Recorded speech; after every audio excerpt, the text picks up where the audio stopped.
Hello, everybody, and welcome. Let's just give it a couple of minutes, make sure we are live.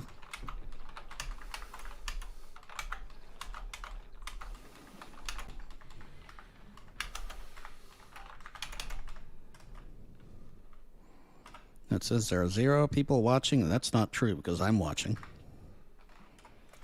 It's not very accurate, is it? No.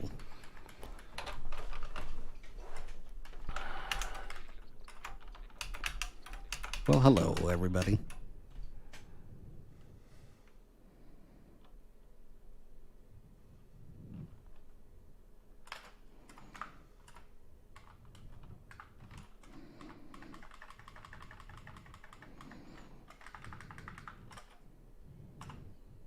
All right, just going to give it another about 15, 30 seconds. Mm-hmm. I know sometimes Facebook and all of them are a bit delayed.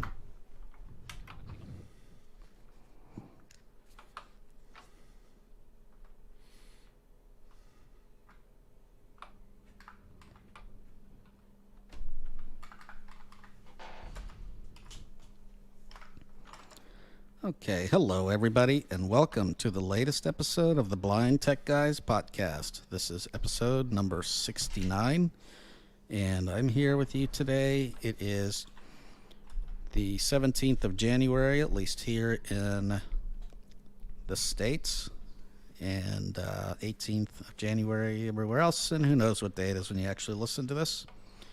Joining you from Fremont, California, where it was about 25 degrees today, and we had a bit of an earthquake yesterday, so feeling a little bit rattled up today. Maybe we'll have one on the podcast. That would be kind of cool. And I've got a guy from... Where are you from today? Hello? Hello. Yes, I'm coming to you from Venezuela today. Really? Yes, I managed to get a flight in somehow. Or a flight you out. sound Australian, or I didn't know Venezuelans had Australians living there. No, they speak very good English these days, and their accents changed very quickly. Wow. Yeah, that's what COVID does, you see. It's one of the side effects. All right. Yeah. Well, hello everyone. I'm not really in Venezuela, of course. Actually, we're quite cool here today, Nim. It's around about 18, 19 degrees, which is what, about 70 odd, low 70s. And yeah, we're not really getting a huge amount of hot weather here, which is more than pleasant. That is excellent. So there you go. And big episode today, I believe, Nim. 69 is always a good number, I think. Yes, the old definitely. 69th podcast. What do we got on today? Well, we're going to go through a good amount of news. Going to talk about what's been going on this past week, and it has been a fair amount that's going on. Then we're going to have a discussion about CES, which is not the Commonwealth Employment Service in Australia? Services. No. It is the Consumer Electronics Show. Yeah. Oh, okay. So we're going to talk about Cool. some of the things that happened there. Marco is going to talk a little bit about BBC Sport and BBC for UK people, which will be very good. Run through a demo of how the apps look and how easy they are to use for you UK listeners, which will be fun. Marco's got a bone to pick with Samsung. Oh, yeah. That'll come up later in the show, don't you worry. Anyone that's from Australia will be interested in that one, that's for sure, especially if you're looking at trading in your phone for the new S21s. Now, Kurt has disappeared. I have absolutely no idea what has happened to Kurt, but if he does show up, he may be talking about his Galaxy Buds Pro. And if he does not, then kish. Maybe we killed him. Who knows? I don't know. He just seems to have disappeared. So, Kurt, if you are out there, we've tried to reach you, but you're maybe fallen asleep. I don't know. Yeah. Maybe he's out with someone. I don't know. Then, for the Did You Know section, I'm going to talk a little bit about actions. These are, we'll talk about what they are and where you might use them on both iOS and Android. And then we have a couple of listener emails, and that will be that. Excellent. Before we get started, I definitely want to say to everybody who is listening that we all appreciate you for listening. And our YouTube channel has grown. Now I think we're close to, I haven't looked at the number, I somewhere think it around was 160. No, we're actually over that. We're nearly 170, I believe. Yeah, I don't know what the exact number is, but we're getting up there, so getting a good number of subscribers, which is good. And so very glad if you are listening on the YouTube. Also, if you share it out, that would be very good. We've also gotten, in the last month since we've joined Transistor, about 2,500 plays total. So, which is about where we've been for the last couple of months, about 2,500 plays a month. Definitely appreciate you guys. And we've gotten 49 countries, and I'm going to run through those countries because I want to say thank you to everybody in those countries. And also, of course, if you are listening in those countries, and please feel free to share this podcast out. If you appreciate the content, share this out, tell your friends about it, put it on tweet, anything else, let everyone know. We definitely appreciate it so we can keep growing. Now, I'm going to say thank you very much to the United States, who has, of course, most of our listeners are in the United States.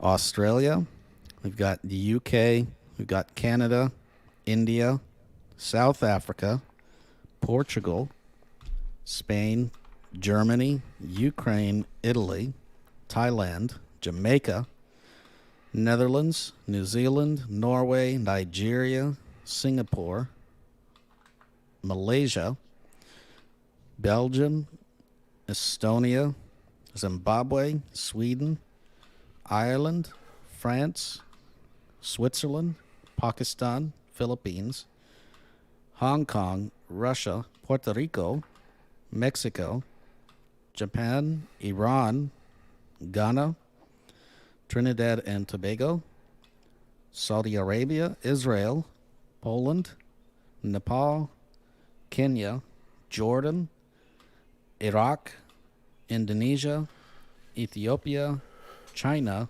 Bhutan, Brazil, and Bangladesh. Wow. If you're in one of those countries, we definitely thank you so much for listening. That's quite an international audience. Definitely appreciate all of your support, and thank you very much for listening. And I think in the future, Nim, any new country that comes on board at the beginning of the podcast, we might just mention them and thank them for coming on board. So, listeners, if you know of anyone that's not in those countries, share it out.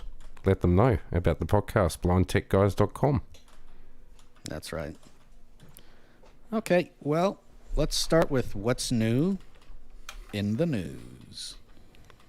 Well, I think with the first 4 or 5 articles here, I guess there's, in order here, Nim, is sort of what's been going on with WhatsApp over the last couple of weeks.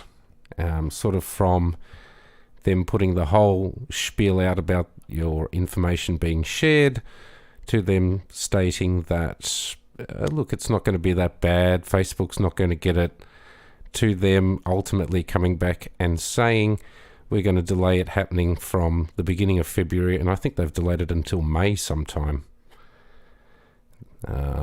So it's kind of the story of all of that. I think that's probably pretty much what it is, really, in a nutshell. Yeah, it's rather odd. So it happened, of course, just to recap, WhatsApp decided that they're going to put out a thing that said in their privacy policy, and they're going to send alerts to users that you agree to have your data shared with Facebook and its companies and all that. WhatsApp owns Facebook, or Facebook owns WhatsApp rather, and Instagram and all that. So, and if you didn't agree, then too bad for you, because essentially it's going to happen anyway. Well, it was going to happen. Users did not like this. Now, I don't really understand why, and I don't understand why users were surprised. This is kind of a long time in coming. In fact, I wouldn't be surprised if they already were doing this. Well, I was about to say that. It wouldn't surprise me in the slightest. But anyway, that's another story. I'm not really quite sure why people are all of a sudden caring about this, since WhatsApp already has something like 1 billion users and something like that. Facebook about 2 billion users. Why do you all of a sudden care where your data is going? Your data's been going somewhere for a long time now. But anyway, so now they've delayed that whole. We're going to use your data in whatever way we wish, and as a result, Telegram and Signal have seen a huge boost in subscribers. Telegram has seen something like 25 million in the last few days. And Signal actually crashed and had quite a number of issues because they had tons of new users join because Edward Snowden, one of the, he's kind of a privacy person that shared a lot of information and about the NSA and their things. He's a big fan of Signal and its security and privacy and that kind of thing. And so he shared it out and along with just users generally finding their way to that app, it's causing a number of issues with Signal. Oh, yeah. But, of course, updates will be fixing that. Anyway, the first few articles will be talking about all those things. So definitely take a look at... yeah, if you want to know the history of all of what's going on. And then the next couple of articles are based on Signal. The first one being how to use Signal. So if you're a new user to the platform on either iOS or Android, you can have a flick through that article and it'll just give you the best little tips and tricks to use it. There's really not very much to it, though. It's your standard chat app, really. iOS users... Sorry, go on.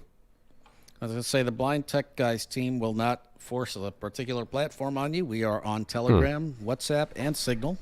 And so whichever you choose to be on. Whichever you want to use, we're not going to automatically turn around and say, oh, well, kish to, whatever. So. Yeah. Now, I can tell you that I don't tend to look at the WhatsApp group very much, but it is there for everybody. It's there. And I must admit, I probably go in there once every few days myself, but it's definitely there. So feel free to join it by using the links on our website. iOS users have reported that they are having issues with not the sending, but the actual recording of messages. When you slide up on the voice button, and to lock it then renders speech useless. Now, I haven't actually tested this out, but a number of people I've heard have been complaining about that. So, excellent. Hopefully, they've reported that to Signal and they will fix it. But the second of these two articles goes on to report, which was what Nimmer was talking about before. Apparently, there's an easy fix to Signal's latest chat errors, which is coming out in an update.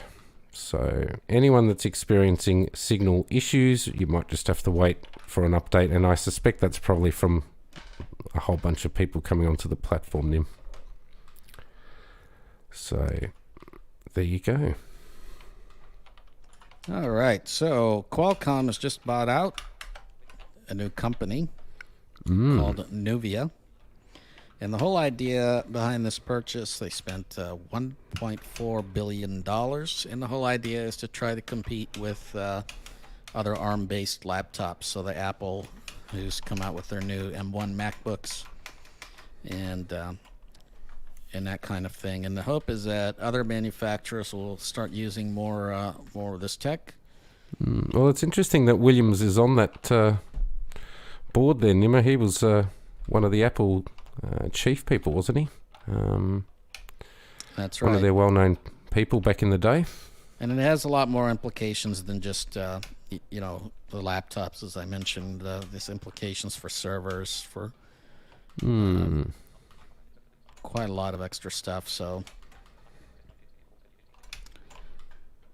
it'll be interesting to see if technology giants taken on board or not. It looks like this has been going on for the last year and a half, 2 years. I guess it's a competitor, isn't it, Nim? Pretty much. Yep. And I guess it's good to have competition, so we'll see where that one goes. I don't know a huge amount about them, to be perfectly frank. But I guess as time goes on, we'll find out more about them. It looks like, let's see... the Pixel 5, of course, has got an issue. Now, yeah, this was one of your favourite articles this week, wasn't it? Yes. Now, Yes. as you guys know, every few months or so, we come back with, oh, Pixel has an issue, Pixel has an issue, Pixel has an issue, and yep, Pixel has an issue. Here's one. Every time your Pixel 5 vibrates, it makes a little sound after it vibrates that once you hear it, you'll never be able to unhear it again. What is that little sound? Because Kind of I a haven't got little a hiss. Pixel. Oh, hiss. Yeah, kind of a little hiss type thing. And it doesn't happen on a Pixel 4. It doesn't happen on any other device. Let's just hope it's not hardware related and they can fix it with software. But it's definitely a thing. It's not good. I mean, the vibrations themselves feel good,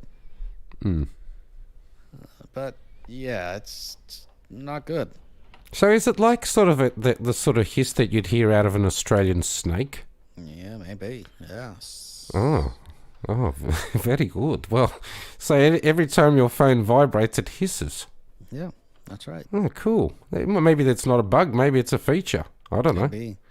So you've got that issue, and of course, Pixel Oh. 5s have had lots of other issues with like peeling screens. Your screen actually lifts up, and Google kind of said, "Oh no, this is expected." I don't understand how it's expected, but it's expected. Okay. There's been quite a number of issues around the Pixel 5, but I think this is kind of the latest one, and we'll see how it gets resolved or if it gets resolved. Well, did they want to allow users to get access to the internal so they can make phones for themselves? Yeah, well, yeah, it could be. Wow. Well, I'm astounded. Go Google. Very good. Well, Yes. so if you've got any of I assume they're the 5G models or the ordinary... Oh no, they've only got a 5G, haven't they? In that just one. a Pixel 5. Yeah, so anyone that's got that might not be very happy. Yeah. Now, if you don't notice it, and I just mentioned it, you probably will notice it, and you will never unnotice it again.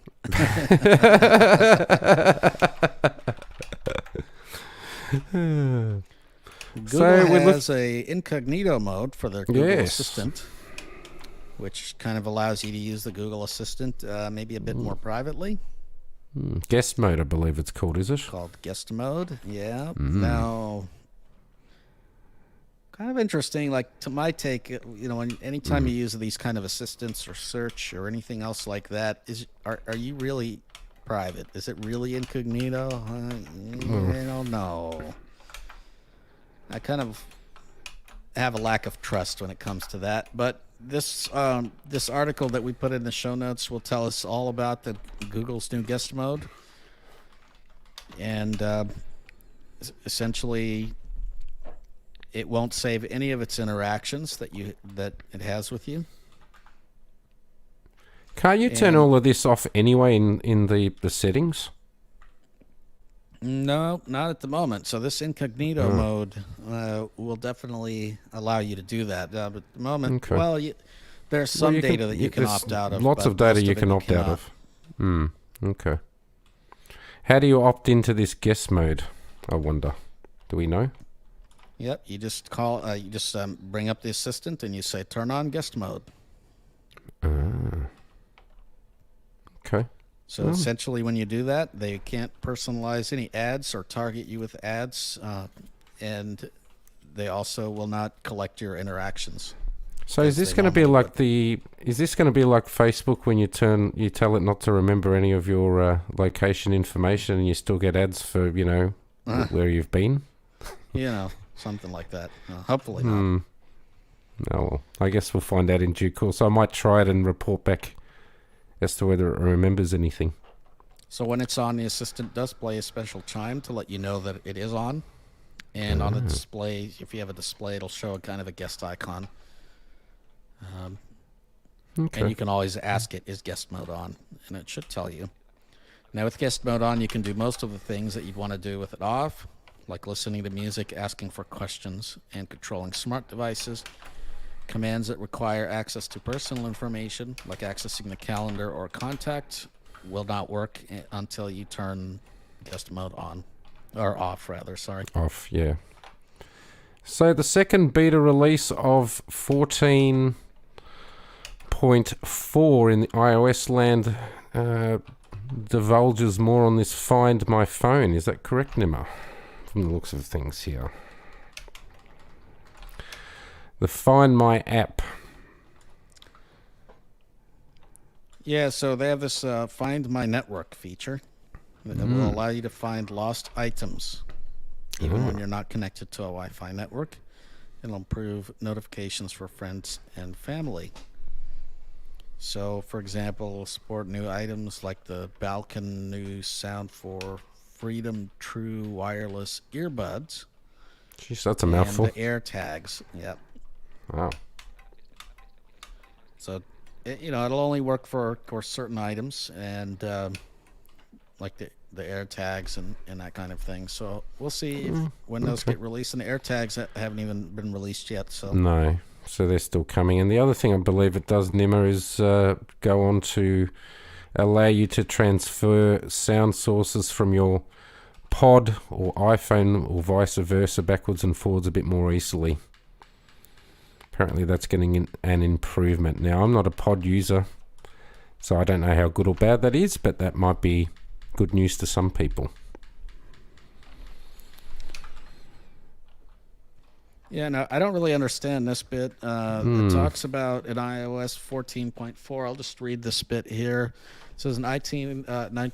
Wow, I can't speak. Another change in iOS 14.4. Developer Beta 2 uses the U1 ultra wideband chip, which is similar to what Samsung has in some of its phones with the ultra wideband. Ultra wide. It's found in the HomePod. Apparently, the HomePod has this in the HomePod Mini, rather, the iPhone 11 and iPhone 12 lines.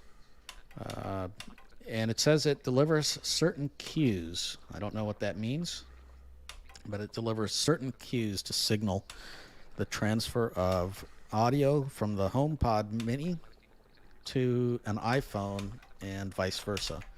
So it doesn't actually, it's not supported on their big HomePod, just the HomePod Mini.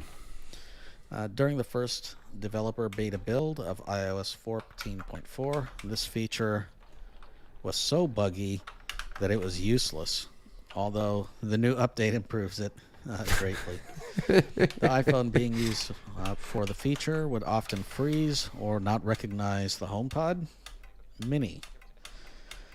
With the latest build, the music moves back. Okay, so it looks like maybe you're just transferring music back and forth from the iPhone to the HomePod Mini. It's kind of interesting. It was like I didn't know the HomePod Mini had storage. Like, I don't really understand what this whole moving back and forth means. Is this like a cast feature? I'm still not really understanding. Interesting. And finally here, Nimmer, Balkan's wireless stand and charger has been recalled in Australia. Apparently they only sold 250 of them, so not a huge number there. But apparently they were recalled due to some defects, some issues, that a couple of incidences overseas of them supposedly blowing up. Oh, so that's always a good thing. Maybe they're trying to match the Samsung Note 7, I think it was. Who knows? The worst case scenario could cause injury or death. Yes, very good. Yeah.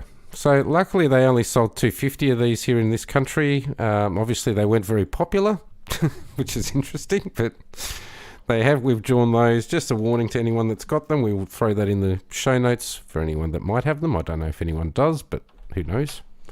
Balkan generally has pretty decent stuff, so I don't know how this got through quality control or what exactly happened. I actually think as a result of companies not including chargers in the box, I'm surprised you don't see more of this. And I think this is the problem, is that people are using external chargers. Some of them are way overpowered for the device that you're plugging into it. And unfortunately, these things tend to happen. And so I'm actually really astounded that this stuff hasn't happened more. And I think it will as time goes on. I absolutely 100% concur, Nim. And there's absolutely no doubt that this is going to be a problem down the track. I couldn't agree more. It's one of the most ridiculous things. And I know we've gone on about it here, but most people don't know, exactly how many watts to buy, what to get. If you're going to go and get a charger for your child's phone, you probably don't want to go out and pay $30. You go and pick up something cheap on eBay for a couple of dollars. I think there's going to be a lot of problems with this going forward. Yeah, it's just unfortunate.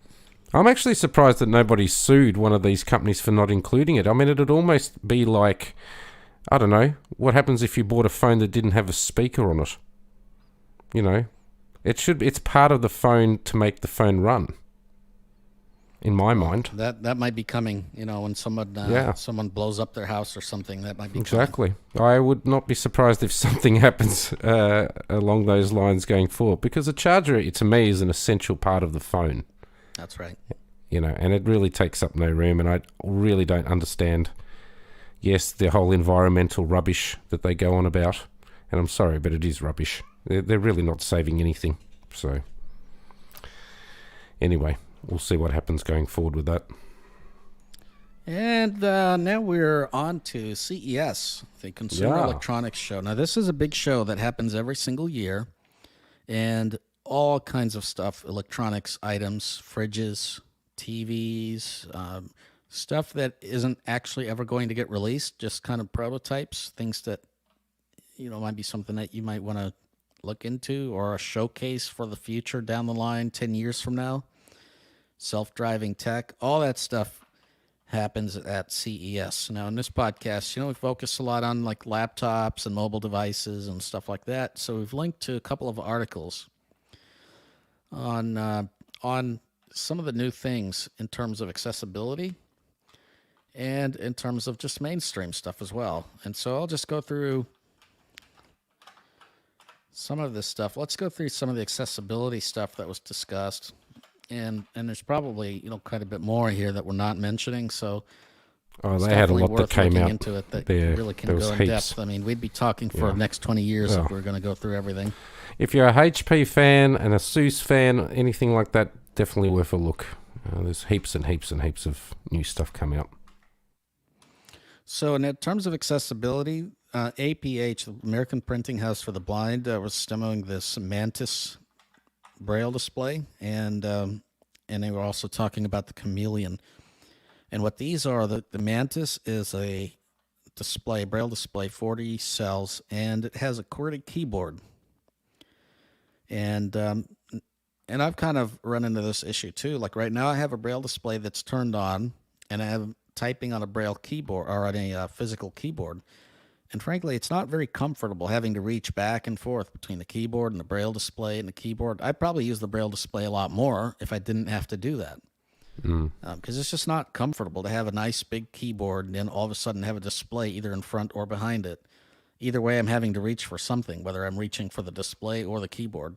It's just not very comfortable. Ergonomically, it's not good either. You're always reaching.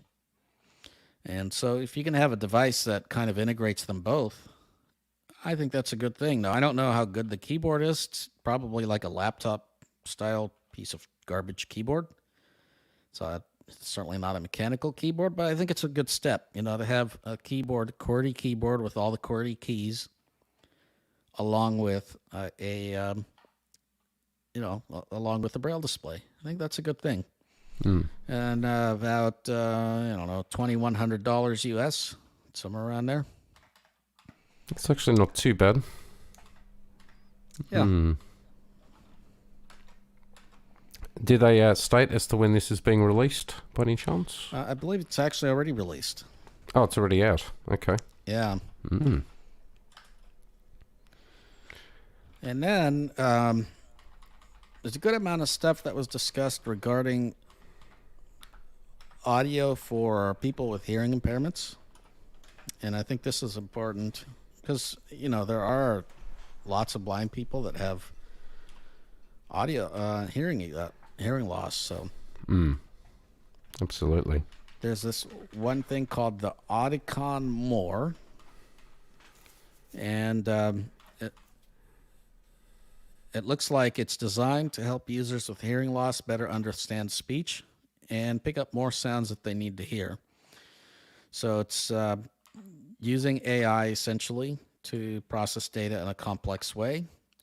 When a sound goes to the hearing aid, it's compared to the results that it has in its memory, and then it changes how it plays back the sound to hopefully play it in a more natural way. And, so it's possible that could help out people. Could help out processing speech in a noisy environment so that it kind of cuts down on the noise level and you hear speech. Might kind of be good at a bar or something, or really anywhere else for somebody Yeah. that has hearing loss. It does support streaming from an iPhone and some Android devices. Oh, well. That comes in 8 colors. That's There's another, useful for those of us that can't see it all. yeah. Hmm. Some other hearing items: the Kite personal sound amplifier, which features noise reduction technology, and it resembles a pair of earbuds attached to a neckband. It has 3 listening modes: focus mode, which hones on a person in front of you, and is designed for one-on-one conversations; environment mode, which provides more overall awareness while scaling back unwanted noises. I'm kind of interested about what unwanted noise is, but that's okay. And group noise with social settings, which enhances speech in 180 degrees in front of the wearer and reduces background noise. And so this is kind of cool too for again, that bar situation. Or Yeah. Loud environment sort of thing. Yeah, which is cool. Signia has some smart hearing aids as well as mask hearing aids, or as a face mask mode in its app. And what that does is it helps wearers better understand speech through face masks. Users can tap a button and in this app, which then tells hearing aids to focus on a person's speech signals, making words sound cleaner and reducing background noise, which is kind of interesting. Well, they've been making stuff for, in terms of hearing aids and all that sort of thing, for a long time, Nimmer. So it wouldn't surprise me that they've gotten involved. Yeah. So then there's another hearing aid company. It's helps people separate speech from background noise. And this is called the Hear That. And it's a smartphone app, apparently. I don't know. It's a smartphone app that launched late last year and is available on iOS and Android. And essentially what it does is it's looking to accomplish that goal of using machine learning. And what they've done is they trained the app using thousands of hours of recorded speech to distinguish useful speech from other noise. What other speech... so what other speech assistive devices tend to do is they amplify or reduce all sounds, including what's useful. Hear That separates and discards noise, the company says. This makes it easier for users to understand speech. So that's kind of cool too. It's not designed to replace hearing aids, of course. Then there's a new app, and this one is designed for blind people. It's called the Aware app.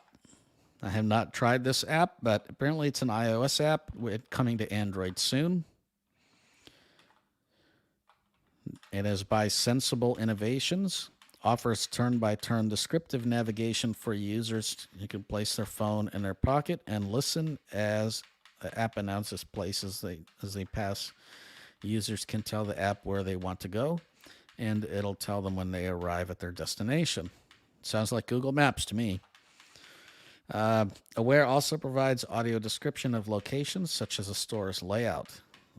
Aware is available on iOS and will launch soon for Android. I'm not sure how it quite knows that you've, what the description is of the place, or whether or not users actually have to, add in that description first, or how that happens. I would imagine they would. And then there's another app that helps recognize lip movements called Let's see if I can pronounce this app. Ravi.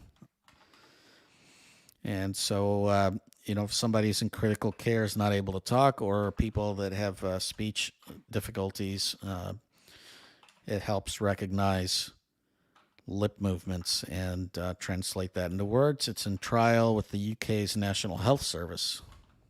So that's kind of cool. Anyway, those kind of some of the snapshots of stuff for disabilities. I could keep going on, but I think I've gone on long enough with that. And then we've got, as well, as Marco mentioned, stuff from the various companies. So we've got here Acer. They've announced some new Chromebooks, which is pretty cool. They've also announced some new monitors. And they've got new gaming laptops, which is very cool. AMD, of course, showed up, and they're the ones who announced the Ryzen 5000, which is good. It's kind of a performance chip. They've said that they're partnering with Samsung, and there will be a future AMD GPU in a Samsung device, which is really exciting for gaming on Samsung devices, I think, for people who are interested in graphics. Let's see here. Asus, of course, announced a bunch of new laptops.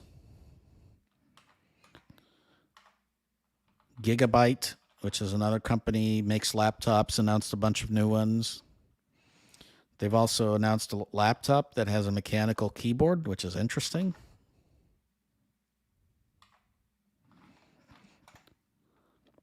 We've got HP. Looks like that HP has launched a bunch of laptops as well. And they've also announced the HP Elite Folio, which has 24 hours of battery life. It's a laptop, and it's running on the Snapdragon 8CX platform, which is really interesting.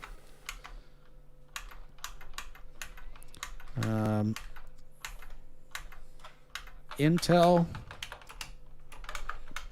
12-core chips, expected late 2021. They talked about those. Big performance boost. 50 new chips in the core. Lots of good stuff. JBL, new audio products, Charge 5, new speaker, virtualized headphones, lots of good stuff from JBL.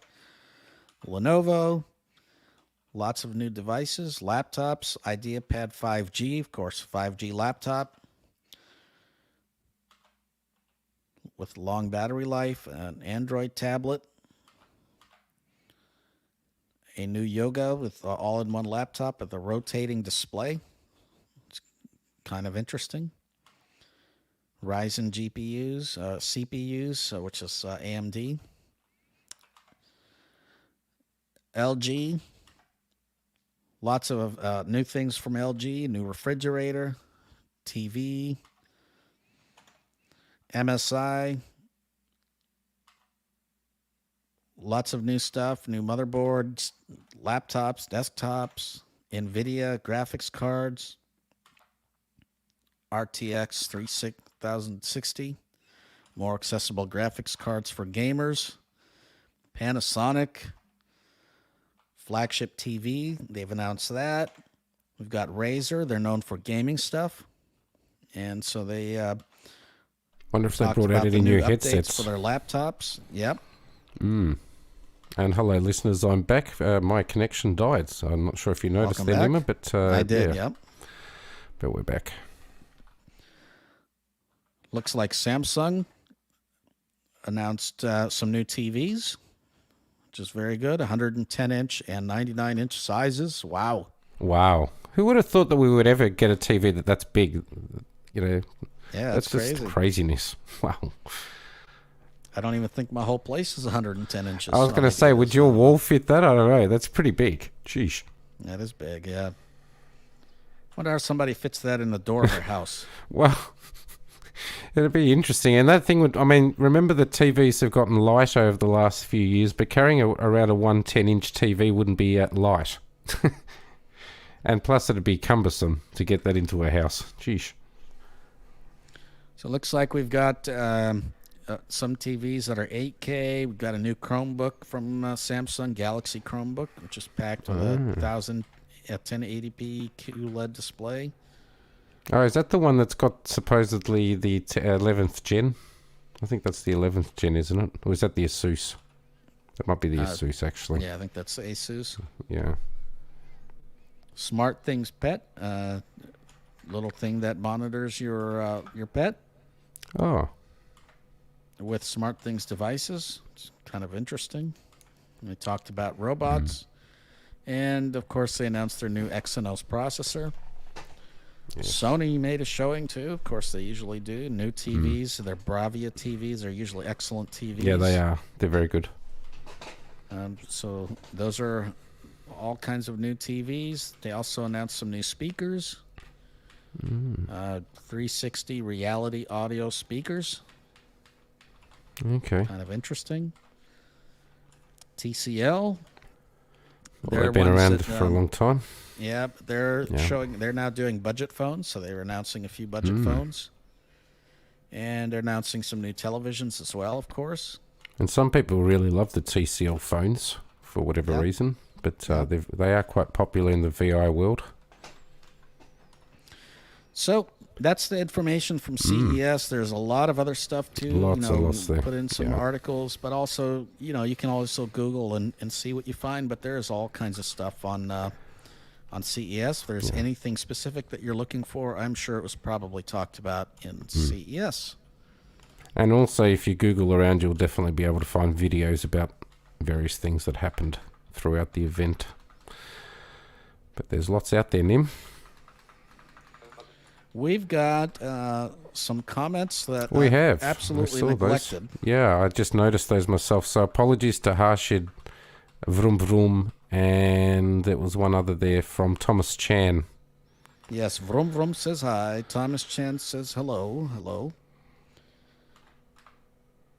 Harshid, WhatsApp's been using info since 2016. Yep, that's true. Yeah, they certainly have. Thomas Chan, the dodgy vibrator motor. Yeah. And actually, Harshid, that was one of the reasons why when I was on iOS, I got rid of WhatsApp for about a year there in about that time. And then sadly came back onto the platform again. Harshit is laughing at that because you own chargers. Harshit says the Mantis has been out for about 6 months. It has a full-size keyboard, while Chameleon is smaller with 8 dots. I think it actually has 20 dots, but it has a full-size keyboard. It might be 8. I'm pretty sure it's 20 dots, though. Tedros wants organize a Q&A session on assistive technology. Yeah, maybe that'd be interesting. Sure. We'll definitely look into doing that. Might be interesting. Way to get some community involvement. Yeah. Now, we do have a mailing list, and that's, of course, where you can ask any of your tech questions. And then, of course, on the Telegram, WhatsApp groups, those are taking off, and the Facebook group. So can't neglect the Facebook group. Indeed. Yeah, there's, the Facebook group is starting to grow slowly, and so is the mailing list has definitely grown, which is great. Yeah. And we're getting some really good input from all of our listeners, which is awesome. Close to 160 on the mailing list now. Yeah. And that's continuing to grow. So, all right. Marco has an interesting app demo for us today. Indeed, Nim, and this is primarily, I guess, of interest to the UK listeners, but it can be done on both iOS and Android if you know how, and if you wish to learn how to do it. We probably won't go through that on the show, but feel free to join our mailing list or the Telegram or WhatsApp group, and we can chat about it on there. So, BBC have various apps where you can listen to sport, or you can listen to all their different networks online, including all the way from BBC One through to BBC Six, the Asian network, all the various networks around the country that are local to that particular area, like BBC London and Merseyside and all sorts of other ones. So, There are apps out there that you can do that with, and they've been linked in the show notes. One is called BBC Sounds, and one is called BBC Sport, which obviously is where you find all your sporting commentaries. So let's have a look and see how they work and how accessible they are. So I'm just going to make sure that we've got ourselves turned on here. To stay there, especially if you have children. Okay. We are human, those emotions have to be processed, and I get that. But if you can shield them as much as possible from those, And we'll just and shut find that balance up. and keep going, like that Google Assistant. Stop. For some reason, every time I plug my phone in, it just starts playing the latest podcast I've been listening to. So that's what you could hear there. So we'll just get a bit more volume Click to on use system file that. picker. Click this tooltip to hide it forever. Help button. And sorry, guys, we should have Split APKs help button. probably done this before the Recent show. button. Home button. Okay, Home screen 2 of 5. so for me to be able to access the BBC stuff, I need to make sure that my VPN's on. Google One. A skill VPN. A skill VPN. Checkbox checked. Okay, it is. So the checkbox is Home checked, button. so that means it's Home screen on. 2 of 5. So let's go into BBC Sounds. Personal apps list. Bank of Melbourne. BBC iPlayer. BBC Sounds. BBC Sounds. Listen. So it takes a few seconds for it to load up for whatever reason. I don't know why. It's just the way it works. Listen page. Okay, so at the very top left-hand corner, Search. My sounds. Music. we have 1446. Listen. the Listen. Listen live. Radio 5 Live Sports Extra. Progress Pop Radio So 5 there's a Progress whole Radio bunch Progress of Radio radio Progress Radio stations Progress Radio here, Progress so we'll Radio go Progress all Radio the way Progress back Radio to the Listen beginning live. and Listen. just Listen live. go Radio through 1. some of Radio 1 those. Skill Mix. 0330 to 0400. Progress Opposite Radio 1 Dance. Danny Howard's Club Mix. Progress Radio 1 Star. 1 Progress Radio 2. Fit So Progress they Radio have 3. every Blue single Light. radio 0030 station to that you can 0630. get from the BBC. So Radio we'll Progress play Radio one of them, Radio which I Progress Radio know Progress Opposition. won't 92. work Radio 6 Music. unless you're James in the Progress Pop UK. Radio 5 Live Sports Extra. Cricket. 2315 to 0410. So BBC 5 Sports Extra at the moment has cricket on it. And because we're appearing from the UK, if I double tap on that, Click 92. Drive. Took a big stride at the ball, gave it the full will swing of the bat. start Didn't playing. quite Button. time Skip it. timer button. Skip the skip Certainly forward 20 Green, seconds. Progress Opposition. Green, Pause Payne and button. Co from here. so it opens up a screen here, Skip backwards 20. Skip back to start button. which allows you to skip back to start, Skip backwards 20 skip seconds button. backwards 20 seconds, Play cricket button. play or pause button, which is obviously play now because it's paused. Progress Opposition. 92. Tells you how far through the program it's at. Skip forward 20 seconds button. Skip forward Skip to live button. and skip to live. Sleep timer button. It's got a sleep timer, Cast button. and you Disconnected. can also cast it on your favorite device, which is Close player. kind of cool. So we'll close that player. Now, obviously, you can Radio 5 Live continue Sports Extra. going through Progress all the Opposite radio Radio 6 Music. stations, but James if you Acosta go Perfect Sounds. halfway down the 0330 screen on the 0400. Android version, Unmissable sounds. Stations and schedules. Unmissable sounds. Stations and Progress Opposition. World Service. The Forum. Unmissable sounds. it Stations and comes up schedules. with stations and schedules. Unmissable sounds. Bad People Drive. Julia Shaw and comedian Sophie Hagen dissect criminal cases that intrigue and scare us. So these are a whole bunch of podcasts that are released by the BBC. So BBC Sounds allows you to listen to these podcasts, and you can go through. Mindful Mix Capture a Moment to Yourself with Stress Bus Test Match Special Insight and Analysis Theatrical with Georgia Smith Brit Award winner Georgia Smith presents the most promised land by Barack Obama. Barack Obama reads from the flipping first volume of his presidential memoirs. So we'll double tap on that. Navigate up button. The Promised Land by Book of the Week. Barack Obama subscribe button. Share button. You can subscribe to it. You Step can 1 dash the share move to the it. Senate. Barack Obama reads from the highly anticipated first volume of his presidential memoirs. 15 minutes on December the 14th, 2020. Play button.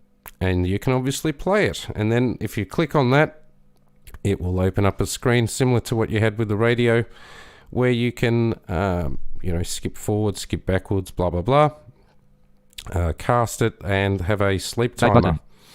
So we'll go back out of that. Down the very bottom, you have various tabs. Search. On the very right, so we'll go from Listen selected. left to right. So there's listen, Music. there's music, My sounds. My Sounds, which is obviously where you've, if you've subscribed to things or you've favorited things, they go in there. Search. You can search, Listen page. and that's it. Pretty Listen simple. selected. So we'll go Music. have a look in music. Music selected. See what's in there. The Morning After Mix. 2 hours of play button.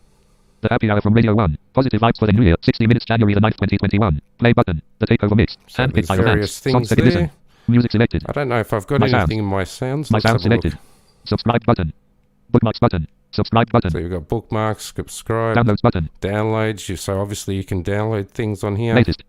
View all link button. Get the latest episodes. We'll deliver shiny new episodes. Mini player. On air. Radio So 5 no, Live I Sport haven't Listen. got anything in there. Skype button. And then obviously the search function is if you want to search for a particular show. So that's fairly self-explanatory. Now, Home button. quickly going out of Home that, screen 2 of we'll 5. go and have a play with the Personal apps list. BBC Sport app. So I think you'll all agree Rave. that was fairly Business suite. accessible. Calculator. Calendar. Hello, I Calculator. can play This rave. sports with it. Booking.com. The card of 5. Yeah, Belong. you like? Be my eyes. BBC Sport. BBC Sport. So we're going to BBC Sport now. Obviously, we'll take this one from the bottom because obviously I know the app pretty well. Home selected. So from the bottom left, you have Home, My Sport. My Sport, which is where you set up bits and pieces that you want to be notified about. Guide. You've got a guide, which is the most important button. All Sport. Open menu And button. that's it. All Sport. All sports. So that lists all the sports that it's got coverage to. So the most important thing, if you want to go and listen to sport on this thing, is you click on Guide. Guide. Guide selected. And then from the very Sport top, live guide heading 1. it'll come up with a live guide. Filter by section. Currently selected. All coverages. Filter by section. Currently selected. Recommended code. All coverages heading 2. Yan Bing Tao graphic. Video. Debutant Yan beats hit install Masters dash reaction link. Debutant Yan beats hit install about 4 hours ago. From snooker link. Kansas City Chiefs Patrick Mahomes audio. How Sunday's NFL playoffs unfolded link. How Sunday's NFL played about 1 hour ago. From the said American Lionel Messi graphic. So these are all things that you can go and listen to. That now that's not live. If you keep scrolling Messi through, apart from the you said should European be able football to link. find the cricket because that's live Australia at the Steve moment. Smith graphic. Audio. Live listen. Australia v India dash 4 test. Day 4 link. Live. Listen. Australia v Live. Live listen. So Australia you v can India dash then 4 click test. on that. BBC Sport. And then Scores slowly International it'll Test load Match up. Series dash Day 4 of Australia. First. Innings. 369. All out. Second. Innings. 212. 4. 5. Wickets. 5 overs. Live. India. Innings. 3 all out. Live. Listen. Live. Australia lead India by 245 runs with 5 wickets remaining. Live. Listen. Australia preview graphic. 2035. Viewing this page. Related video and audio. Play audio summary region. Play audio Australia v India dash 4 test. Day 4 from BBC Radio 5 Live Sports Extra link. So that's playing from BBC 5 Live Sports Extra, which was funnily enough what we were listening to before. So there are a couple of ways around this. If you have a VPN, if you're listening from outside the UK, which is very, very naughty. Or if you're in the UK, you can do it using these two apps. Now, obviously, this particular app, BBC Sport, is primarily for sport, whereas BBC Sounds covers pretty much everything that the BBC does. So, as you can see, very accessible apps. I have tried them both on iOS and Android, equally as accessible. There are ways and means of getting these apps if you're outside the UK, which we won't go into here, but if you'd like further explanation, feel free to reach out to us via our email address, feedback@blindtechguys.com, or you can join our mailing list or our WhatsApp and Telegram groups, which you can find links down the bottom of our page there, Nim. So very quick explanations for a couple of apps there in the UK, which are certainly very relevant to those listeners over there. Very good. Okay, man. Tell you, man. We now need to talk about Samsung, man. You like to talk about Samsung for us? Yes. Very good. I like them from Philippines now. You like? I Very flew good. there I was already. wondering what that accent was. It's a terrible accent, isn't it? It's not very good. So Samsung, Nim, they've been a bit, I don't know, not very good in this country. They're not always been very good in this country in terms of updating from phone to phone. So when you go about, and I know that you and I think Thomas were very keen on updating to the S21s. So in this country, you have to go through the whole rigmarole of doing it online, and then you have to download this ridiculously crappy app. Wait, are we going to find out your excuse for why you haven't got one yet? No, I will get one, but I'll let you know why it's impossible to get one at the moment. So you download this crappy app, which is completely inaccessible. You need to do things visually with it, which you can't do because as soon as you load the app up, it completely locks up. You can't use it with TalkBack. You can't use it with commentary. Your phone is basically rendered useless until you hold down the lock button and go into recents and close it. So that's always a good start. The app is rated 1.2 for a reason, I suspect, because once you complete putting through your details and going through all these various tests that it does for your phone, and my S10 Plus is in perfect condition, no scratches, 128 gig, very nice, very good. You go to the end and it says, well, Samsung is willing to give you a credit of $20. So that's Excellent. wonderful. Yeah, so basically they're willing to give you a credit of $20 for a phone that came out 2 years ago, which is why all the reviews in the App Store, in the Play Store, or the App Store actually, because you can download it for some reason from the iOS side. God knows why you'd want to. All say that they're only getting $20 for whatever Well, you might want Samsung to trade in they an put in iOS it. device, but Yeah. it's- So that's great. So essentially, trying to order this phone with a, to return it is essentially useless online. So you only have one store in Melbourne, which is about 30, 40 miles away, about 20 kilometres away from me. So it's still a good way away. They don't supply this service at all their stores for some reason. It's only one store in Melbourne and I think 2 in Sydney. So you have to go in and do it. So that's just annoying. You Very can send irritating. your phone to me, and I have an idea. It's a proposal, okay? You send your phone to me, and I will trade it in for you. And I think they'll give me something like $500, and I'll send you. Yeah. I'll send you the $20, and I'll keep the rest. Is that good for you? Is that Pal Pay, is it? Yeah. So that's Yeah, good for you, right? So as you can imagine, a lot of Australians here have been complaining over the last little while about Samsung's very painful way of trying to get your phone replaced. So Samsung, you need to lift your socks. It's absolutely ridiculous that it doesn't matter what. And I actually put in a few different variants on the app as to what my condition of my phone is, and every time I was offered $20. So Yeah, that's just It's a odd. shitty I know app, here and in the it's just States, they rubbish. definitely give a lot more than that, and you don't have Yeah. to use any kind of an app like that. It's just very the app strange. is wrong. The app is crap. It's rated 1.2 out of 5 for a reason, because it's just rubbish. And that's not good. it needs to be a lot better than what it is. So consequently, I will be going into a Samsung store. Well, the only one that'll do it, because all the others haven't got the facility to do it, which is, again, stupid. And going and sorting that out this week. Hi, Lola. Now, I'm just going to disappear because I've got somebody at the door. I will be back, though. Okay, all right. Well, we're going to do our Did You Know section, and have not quite figured out where Kurt left. So when he gets back, he will do a demo of the Samsung Buds Pro, but Kurt is disappeared. So let's do the Did You Know section, and we'll talk about actions. Now, first of all, what is an action? And what I mean by actions. Screen reader users have actions to help in performing certain tasks. So this might be for accessing parts, parts and features of whatever it is, a widget or an icon on the home screen, or within an app, a certain action within an app, such as deleting an email, that kind of thing. Now, I've discussed these a little bit before, but I'll discuss them now again, because I think these are really important for people to know about. In iOS, of course, you will know these actions because they're pretty up in your face, right? So when you have a iOS action, VoiceOver says actions available, and you can use swipe up or swipe down with one finger, and you can navigate between those actions. So for instance, on the home screen, of course, once you get into edit mode, you can do things like move an app or remove an app, or that kind of thing. In a mail app, you can do things like delete or reply or forward, those kind of things. Those are assigned to actions. Well, in Android, we have similar things. We have actions as well.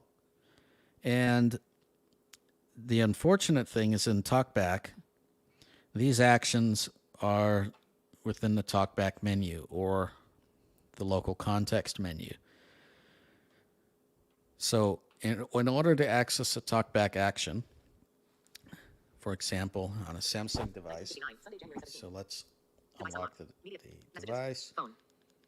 Here we go. And actually, I'm going to slow down the speech rate a bit. Control. Links. Speech rate. Speech rate 45. Speech rate 40%. Okay, so now I've slowed down the speech rate, and now I'm going to find an icon on my home screen. Messages. And if I wanted to access that, then I would have to go up into the local context menu And then I would actually find an actions item at the top. I don't actually have to demo this. I'm not sure why I was trying to demo this. There'd be an actions item at the very top, and you go in there, and then you would select which action that you wanted.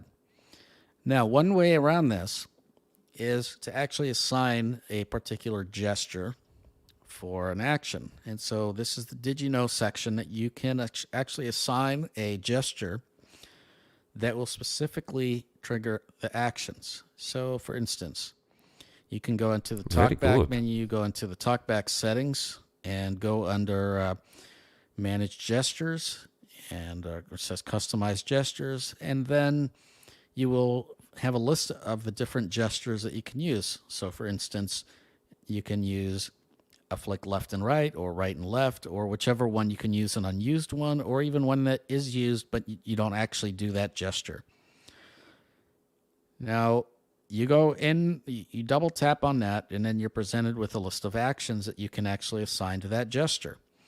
So, for example, you can have actions such as swipe right, or go to next item, rather, go to previous item, scroll up, scroll down, show edit options. One of the options that you'll have is show actions menu. So you select that, and then once you are at a place that has actions, you can actually device on One UI home phone. You can do that No action menu gestures. Actions. There we go. Uninstall item. And you will have different actions for that item. So, for example, I'm on my home screen and I have uninstall, Cancel button. or cancel. This is on a Samsung device. Your depending on which app that you try the action on and which launcher that you're using, your mileage will vary. Places in Android where you can use these actions, Gmail, of course, various apps, quite a number of apps have these. Facebook, Twitter. Twitter has makes use of actions and does a really nice job. The notifications center. So, for example, you can dismiss notifications. If you pull down your notifications, you bring up actions, you'll have different actions. For example, one of them says dismiss. And so that's a good way to dismiss notifications one by one. And so those are actions. Now, try these out. Try assigning gestures to different things. And Marco, why don't you stop pinging me? You're clever enough this week to mute, huh? Very good. Yes. Besides, my microphone rejects so much background noise that even if I didn't have it muted, I doubt you'd even hear it. No, actions are Yes. pretty cool though, Nim. You could theoretically reassign everything to be completely different if you want. You can, yeah. And you can do it on with iOS the these addition of days, three of finger course. gestures, you can also assign, with multi-finger gestures, you can assign different actions to all those different gestures as well. So that's kind of excellent. And you can do it on the iOS side as well, which is cool these days. Yeah, they finally caught up. It used to be Yeah. that was Android's strength. Android did Yeah. all this and iOS did not. And now iOS Yeah. does let you actually customize the gestures, which is good. About time. To some extent. I think Well, they to don't some allow extent, everything customized, but for the most part, you can. Yeah. So, which is good. Which is good. Excellent. Well, And now we have we finally got to got the there. listener emails. Yeah. Happy days. And I believe we've got a couple of good ones this week, Nim. Yes. Also, I want to thank the 7 people that are watching. Wow. Hello to all of you. Excellent. And if one of those watching is Kurt, feel free to pop on whenever you like, mate. Yeah, Thomas wants to know, are we going to have a trio of S21 Ultra unboxing next? Because I can't unbox the Pro because my freebie is not the Buds, but the Tab A7, which I am going to sell it, LOL. Yeah, we can definitely do an unboxing of the We'll definitely do that. 31 or 21, so 21. you can definitely come on and we'll do that. Actually, I don't think we're going to wait that long, so we might have to, I think what will end up happening, Thomas, is that, it just depends on what day we all get them, because it's probably going to be different days, potentially. Who knows? Yeah, but we'll try to we'll try and either way, we'll get together as a party and talk about them for sure, even if we don't. what might happen them to anyone lots that's of- listening on the podcast, especially, is it might just end up being a YouTube special, essentially. Yep. Yep. So stay tuned for that, and we'll update you as much as we can. And again, be on our channels, and you'll hear what's going on. Yep. It'll over be within the week or next so. couple of weeks. We're not Yeah. expected to get them until next No. week. So No. there we go. Okay, listener emails. I'm going to start out with a piece of feedback from our feedback forum. And I promise I did not pay this guy. I know he sent us a number of pieces of feedback in the past, and all good. Oh. And I don't pay him, I promise, but I'm going to read his feedback because he told us to. Okay. What I haven't do you even think read of the this, which is Blind Tech just Guys? very remiss of me. But anyway, very good. Yes. What do you think of the Blind Tech Guys podcast? I think the content is really helpful, and I do enjoy your podcast. The effort put into the podcast is really appreciated, especially for making it sound so professional. What do you think of the podcast hosts? I think Marco is terrible, but the rest are really good. No, I'm kidding. I was waiting for you to say that. I Very think good. all three of them are really cool, and it's a great pleasure listening to them. The name. Did you pay is this dude? Are you sure you didn't pay this dude? This just sounds too. Yeah. This is from Suspicious. Benjamin Pedro, and he does want us to read his Benjamin content. who? So- Pedro. Very good. Yep. So Ben is actually in our Telegram group, and he does participate in there. And Okay. definitely thank you very much, Benjamin, for your For your feedback. feedback. Yeah. And very glad that you're listening. Again, if you like this content, feel free to share it out. Definitely appreciate that. Thomas says he's going to get it delivered on the 25th morning. I hope so. In my experience Yeah, I with don't think pre-orders, mine's that gonna doesn't come that always early. happen. And even though you get a certain date, it just depends on when they actually get released. So I hope that that's the case. Yeah. It may be earlier, it may be Well, later. that's less and than the thing that's with, less than a week from today, as we sit here and record live. That's I don't think I'm going to get Yeah. mine that quick, sadly. That's the thing with pre-orders is that you never quite know exactly when you'll get them. But hopefully that is an accurate date, and we'll just have to see. Well, Android has never had the best record at delivering everything on the one day, have they? So, anyway, we'll see. Yeah, in my experience with pre-order stuff, sometimes stuff shows up a week early. Sometimes it shows up at like 2 or 3 days before. Sometimes it shows up late if they sold too many and they don't have stock. I kind of halfway expect mine to be a little bit delayed because I ordered the 512, and the highest model, and that one's usually It's going to take a wee while. takes a bit, but we'll see. All right, I got an email from Gregory Nowak. And this one is about chapter markers. This is the first email I've seen since we got rid of chapter markers a Wow. month ago. Or more than Okay. that, actually, about Jeez. 2 months ago. Hello to the Blind Tech Guys team. It says here, your episodes in January seem to be missing chapter markers, at least on my end. I wonder if you took them out to make us listen to the secret word to win $100 in late December, and forgot to put them back in for subsequent episodes. Yeah, that was No. exactly why we took them out. No, yes, that's exactly why we. No, it wasn't really. No, it was actually, we took them out because we just weren't getting the, we took them out a while ago and no one really noticed that we took them out. So this is the first message that anybody said anything, and it's been quite a while. That Oh, we've it's actually been a taken good them out. 5 weeks, And easily. the reason that we took them out is we switched podcast hosts, and this new podcast host does not make it as easy to add in the chapter markers, and it also is not supported by their web player. So even if we were to add them in, the web player on their website does not actually show them. And most podcasts don't have chapter markers, and as I said, nobody has given us that feedback. Except for that, yeah. Except for this. So this is the first time. Now, if listeners, if you actually do miss chapter markers, please let us know. And certainly I'll get go those into added a in. little bit more explanation as well, Nima. Now, I've thoroughly looked into this. It is very possible to do chapter markers on a Mac. In fact, they have 2 very good apps that do it. On the Windows side, it is very difficult, especially for accessibility-wise. The apps are just not accessible. They record in M4A, or they only take files that are M4A, one of them, and they're just painful to use. If you go about doing it online, you either get a free option, which is okay, or you get a paid option, which is, I'll mention the company name, called Orphonic, which again you've got to pay for, which is just something else that we have to pay for. And they also transcode the file. So once you get the file up there, for anyone that's an audio person, and it resaves itself, you automatically lose quality. It's just the way it is.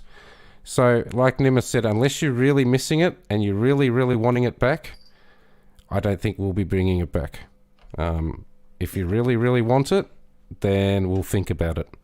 Yeah, but please let us know. Like I said, Yeah. one person's feedback is important, but we haven't seen anything else other than that. So definitely. And if you miss honestly, it, let us I'm not know. a huge fan of them personally anyway, just simply because if, okay, yes, it does make it easy to skip through episodes for what you want to listen to, I agree, but the whole point in producing a podcast and the whole hope that we have as people putting them out is that you listen to the whole show.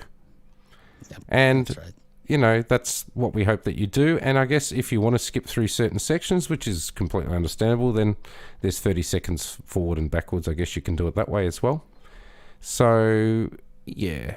But primarily the main reason is we're both, well, I certainly am a Windows user. I know that you've got a Mac, Nim, but you don't really sort of cross paths with that too often. So it's just a lot of hassle to put it in. Yep. And when the podcast host doesn't support it and it's not as easy to do, it becomes a bit of a pain, to be perfectly frank.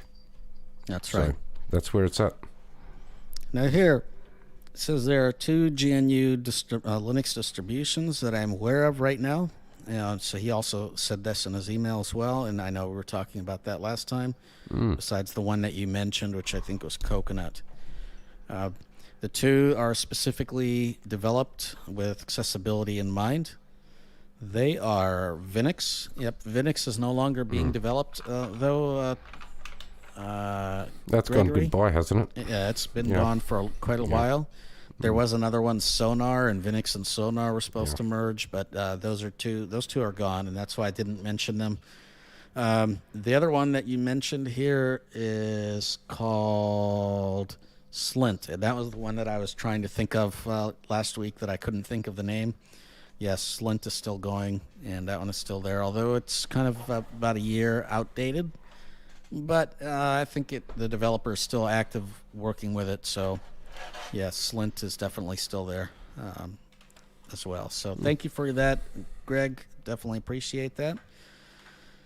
Got another email from Reese O'Brien, and this one I will say up front, I have no idea what the answer is. I'm going to read it out loud, and if you happen to know the answers, please either email us, contact@blindtechguys.com, or post to our mailing list, or let us know in some way what the answer And sorry, is. listeners, don't I know did what the earlier answer to say this one is. Yeah, sorry, listeners. I think I earlier said feedback. It is contact. Sorry. Yes, contact. I need to remember that for myself. Yes. So it looks like let's see. I'll read the email here, and as I said, I have no idea what the answer is here. Let's see. Oh, okay. Hi, I have some questions for my new MacBook, and I'm hoping some of you can help. Okay. Can I use Brew and or Cask to download apps or scripts from GitHub? You can use Brew to make a beer, I think, Yeah. but I don't know about the answer to that question. Yeah, I'm not a It Mac says user, here, so I'm going to so be can completely Brew- useless with this. Can Brew update them and pull from latest release from GitHub? I don't know, but if I wanted to do something like that, I might use git clone in the terminal. But anyway, next question. Can I make the screen curtain come on automatically at boot? I have not found a way to get the screen curtain to come on automatically at boot. It kind of is something that you have to turn on and turn off. You can add it to your rota if it's not there already, and toggle it on, toggle it off. But yeah, it does tend to come off when you reboot. So sorry about that. Number 3, I'm not sure which key I pressed, but I have hidden some applications that were in my applications folder. How can I add them back and show everything installed in the applications folder? I know that some applications weren't uninstalled, just hidden, because I still open them with Siri. That's interesting. I'm not sure what you've done. I can't begin to tell you what you've done. Typically, applications will show up in the application drawer. You can probably try going into the bringing up the context menu and seeing if there's a hide on hide. I don't remember. I have a Mac, but I don't use it that often. Certainly not for hiding applications. It's possible maybe you moved them somewhere else. I don't know where. But I guess it's possible that maybe you moved them. I'm just trying to think if there's the only thing that would make sense is if you've hidden them. Maybe it's in that context menu, Nim. I don't know. Yeah, I can't think of... Seems odd. I have no idea what you might have pressed or what you might have not pressed. So if anybody has any ideas, definitely let us know. Yeah. He has another question here. When opening a document or application, it opens in background behind the window I am currently in. Can I make it so that focus goes to whatever I am opening? I don't want to have to command tab each and every time. Yeah, good luck with that. When you're talking about using a Mac, you're going to know that they're going to be aware that there are going to be lots of quirks. Now, there are some blind people who will swear up and down that Macs are great and everything else. And I will tell you that, in my experiences with Macs, and I have quite a bit of experience, I use them for work stuff and that kind of thing. But in my experience with the Mac is it's very, very quirky. A voiceover on the Mac is definitely not as good as it is on iOS. All you have to do is get a Mac that has 16 gigs of RAM and a top shelf processor, and then you open up Safari and the thing starts going busy. Yeah, which is great. There's a lot of things about a Mac that I find very irksome. The issue that you've talked about when you open certain things and they show up behind the window that you're in. Yeah, that is irritating. Annoying, completely annoying.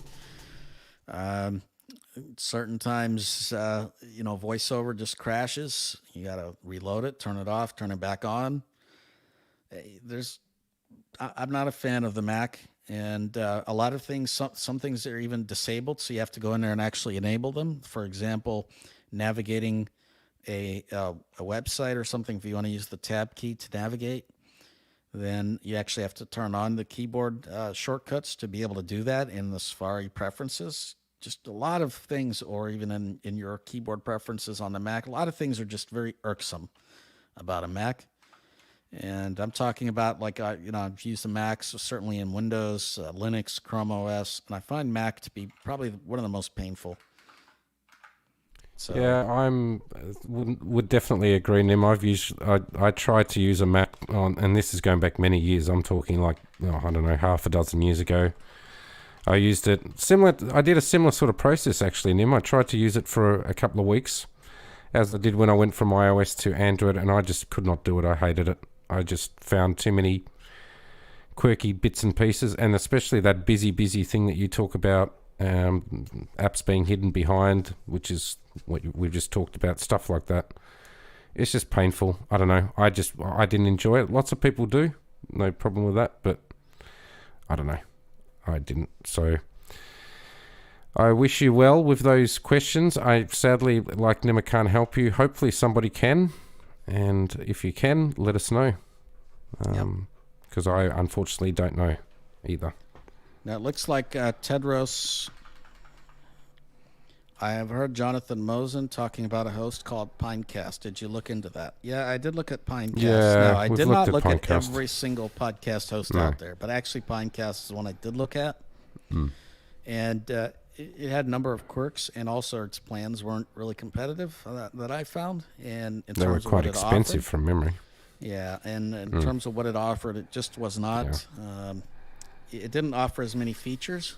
And, when I look at podcast host, it has to do a number of things. Hopefully it gives us unmetered access to the audio, so it does not actually force you to upload in a certain amount. Yeah. Pinecast does not really do that. I'm pretty sure, and I could be mixing it up with some other podcast host. No, I know I I'm did pretty look sure up you're right. Pinecast, Yeah, we but it talked doesn't about that. actually do that. No.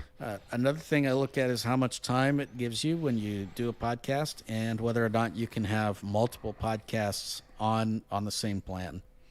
Pinecast doesn't really do that, and I think it had a limited amount of hours or whatever it was. There was a certain amount of I'm not hours, that's sure. right.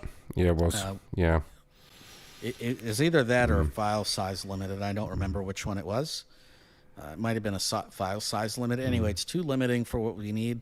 And it certainly does not give the same level of customizability, as something like a transistor or something like that. Now, the best podcast host, and it's on any list that you ever look at, is actually Buzzsprout.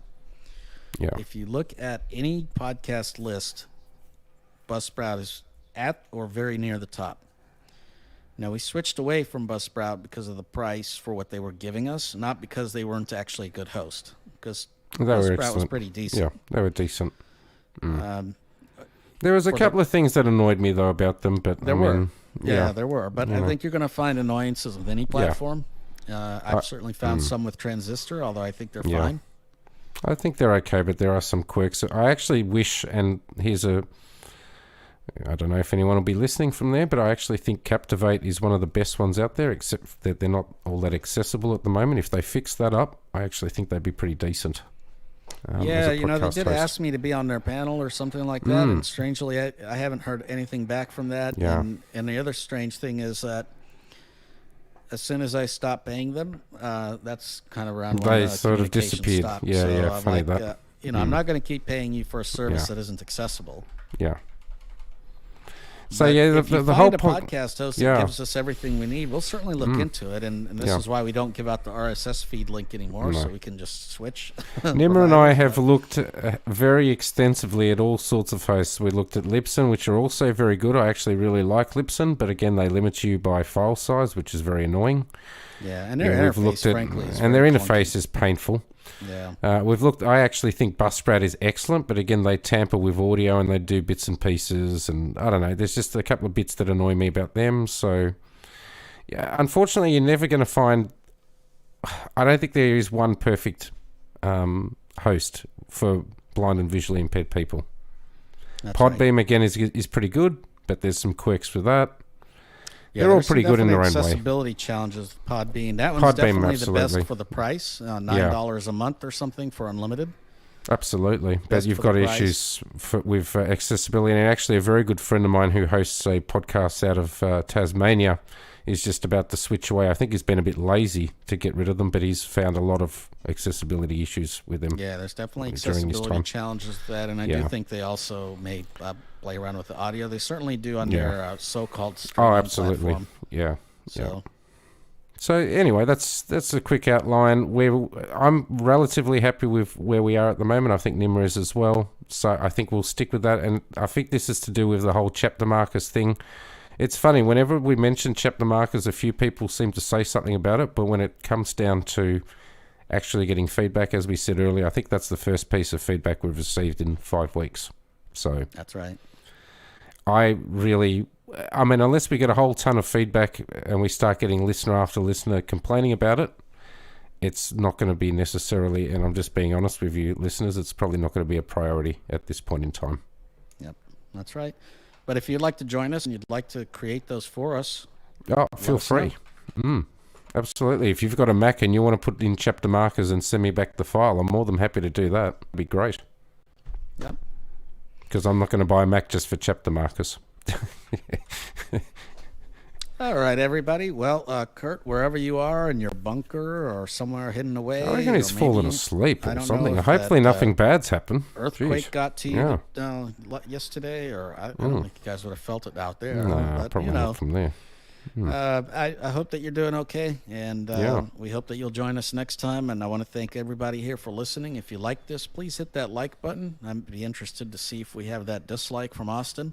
But please hit that like button. and share this out. Put it on Tweet, Snackchat, Facebook, anything else, wherever you like. Hey, we Reddit. just we just gained a listener since you started doing the outro. What the hell? Excellent. We've got 7 again. We were down to 6 and we're back up to 7. Hello, welcome. We're just about to finish though, sadly. Yeah. But feel free to rewind all the way back to the beginning and Yeah, watch yeah. from the beginning. Or And you there's can no also chapter listen when markers the either. podcast gets released. Yeah, no chapter markers. Sorry. Yeah. Very good. Now you can find us on Facebook and Twitter, Blind Tech Guys. Search for that. You can find us by, looking us up on Telegram, WhatsApp, Facebook, anything like that. Any comments or suggestions or feedback, you can send that anonymously through our feedback form. Just don't type in your name. Nothing is required. No field is required. But don't send us back a blank form, please. Well, we got one of We had those somebody before. do that. Yeah. That was good. And, you can always send us an email, contact@blindtechguys.com. And if you have an inquiry, you can send that along to blindtechguyspodcast@gmail.com. So you can do that as well. Oh, very good. And if you can tell Excellent. us, please, what the difference between a question and an inquiry is, I would love to know. Very In any cool. case, thank you, everybody, and we'll see you all next week. Indeed. Thank you, Nema, and Thank you, Marco. catch you. We'll catch you then. Very good.